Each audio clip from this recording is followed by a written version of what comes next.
Je vais vous parler du travail d'Yves Lenoble sur l'astrologie groupale. Il y a eu récemment dans la revue Horoscope un article autour de Yves Lenoble, autour notamment de sa contribution à la pensée astrologique par le biais de l'astrologie groupale, qui se présente comme une sorte d'interface entre l'astrologie mondiale et l'astrologie individuelle. C'est un petit peu ce que fait également, si j'ai bien compris, Michael Mandel au niveau des... Quand j'ai suivi sa conférence à Horizon Astro, la journée Horizon Astro, il y a quelques mois. Voir les implications...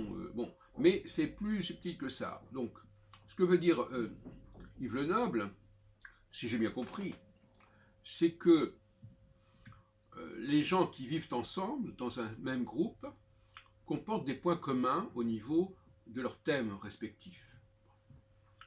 Et que ça peut être tout à fait spécifique. Tel groupe va avoir une dominante dans tel combinatoire planétaire, et tel autre groupe dans tel autre dominante. Bon. Et effectivement, Lenoble articule cela sur des travaux de psychosociologues, comme Lisieux, etc. Bon. Effectivement, il y a normalement tout à fait un ciment commun au sein d'un groupe. J'en ai parlé d'ailleurs à ce niveau-là, sans parler d'astrologie. Il y a en effet, tous les groupes doivent avoir des points communs, les membres du groupe doivent avoir des points communs, par-delà justement l'objet annoncé du groupe. C'est là que je ne suis pas d'accord avec les psychosociologues auxquels se réfère Yves Lenoble, c'est que l'objet annoncé ne correspond pas nécessairement à ce qui constitue le ciment du groupe.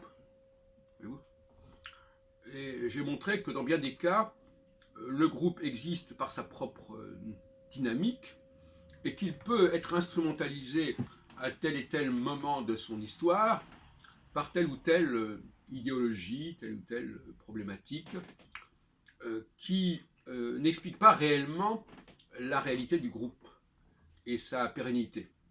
La pérennité du groupe, en tant que signifiant, transcende en quelque sorte la succession des signifiés que le groupe peut se voir octroyer ou attribuer au cours de son histoire. Donc là, il y a déjà, à mon avis, une erreur d'analyse psychosociologique, parce que justement, les choses ne sont pas si simples que cela, et ce n'est pas nécessairement l'objet du groupe qui constitue le ciment du groupe. D'ailleurs, explique pourquoi, dans certains groupes, il y a une dominante, par exemple, de telle et telle population socio-culturelle, même socio-religieuse ou socio-raciale, etc., qui n'a a priori rien à voir avec l'objet du groupe, mais qui a fait que le groupe fonctionne comme ça. Cela dit, si on prend le problème à l'envers, comme le propose aussi Yves Lenoble, on peut dire, voilà, prenons un groupe, et puis voyons les éléments communs au groupe. Par-delà toute considération sur l'imaginaire du groupe. Parce que l'imaginaire du groupe, c'est ce qu'il dit. Non, pour moi, l'imaginaire du groupe, c'est une instrumentalisation. Par contre, le groupe peut avoir un ciment commun. Maintenant, aller dire que ce ciment commun peut être analysé et sous-tendu par des éléments astrologiques, ça me paraît extrêmement discutable. Pour toutes sortes de raisons, d'ailleurs, qu'on connaît, à savoir que je n'admets pas qu'on utilise des planètes transsaturniennes, je n'admets pas d'ailleurs qu'on combine des planètes entre elles, mais pour moi, la combinaison naturelle de l'astrologie, c'est la combinaison entre la planète et l'étoile. Et l'aspect, pour moi, c'est d'abord l'aspect planète-étoile.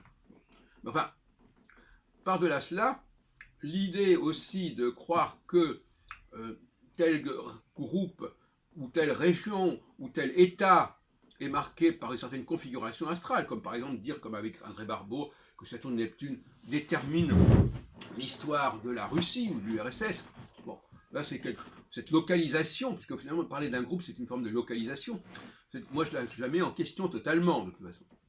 En revanche, sous le concept général de conférer à l'astrologie mondiale, quoique là je vois pas très bien en quoi c'est l'astrologie mondiale ce qu'il fait, mais enfin bon, quelque part oui, puisque Par mondial, il veut dire par là quelque chose qui transcende le thème astral.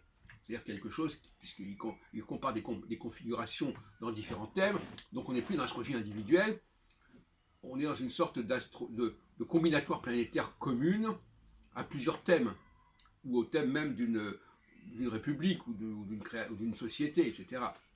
L'astrologie mondiale, pour moi, c'est pas ça. L'astrologie mondiale, c'est les grands cycles, enfin les grands cycles, ce sont des cycles majeurs, pour moi en tout cas, qui déterminent des climats généraux à l'échelle de toute la planète, et pas à l'échelle d'un groupe en particulier. Bon. En revanche, là où je suis d'accord, c'est que l'on peut évidemment s'interroger sur l'impact d'une certaine configuration mondiale sur un pays donné, mais pas par le biais de l'astrologie. Bien entendu, par le biais de l'astrologie, puisqu'on va regarder cet impact, mais les éléments astrologiques ne vont pas nous donner des particularités supplémentaires concernant le pays où on va appliquer cette configuration. Donc là, il y a une sorte de tour de passe-passe. Oui, les configurations astrales jouent d'un pays à l'autre différemment, mais ce n'est pas l'astrologie qui va nous dire en quoi cela joue différemment. C'est l'astrologue, si on veut, mais pas l'astrologie. L'astrologue va pouvoir effectivement étudier un pays donné, un parti donné, ou n'importe quoi, et regarder si telle configuration, comment elle va se répercuter sur la vie de ce groupe. Mais pas en utilisant des éléments astrologiques pour compléter son analyse. Donc l'astrologie mondiale va devoir se compléter par des études locales de tel et tel groupe, de telle et telle société, mais qui ne seront pas d'ordre astrologique, mais à partir d'une grille astrologique. J'espère qu'on me fait bien comprendre, parce que les astrologues sont un petit peu tellement embarqués dans leur astrologie qu'ils n'arrivent pas à comprendre que l'on puisse utiliser des éléments non astrologiques pour compléter l'astrologie. Donc ça, c'est un autre problème. C'est un autre problème, d'ailleurs, que j'ai abordé l'autre jour, à savoir qu'il y a un moment donné, il faut connaître les limites de l'astrologie, les bornes de l'astrologie. Et je trouve raisonnable des gens qui disent, voilà, au-delà de cette information de base, il faut compléter par autre chose que de l'astrologie. Et que ce soit des études d'ordre sociologique, politique, ou éventuellement, sur un tout autre plan, des études d'ordre, je dirais, divinatoire, tarologique, voyance, ou je sais pas quoi. Bon.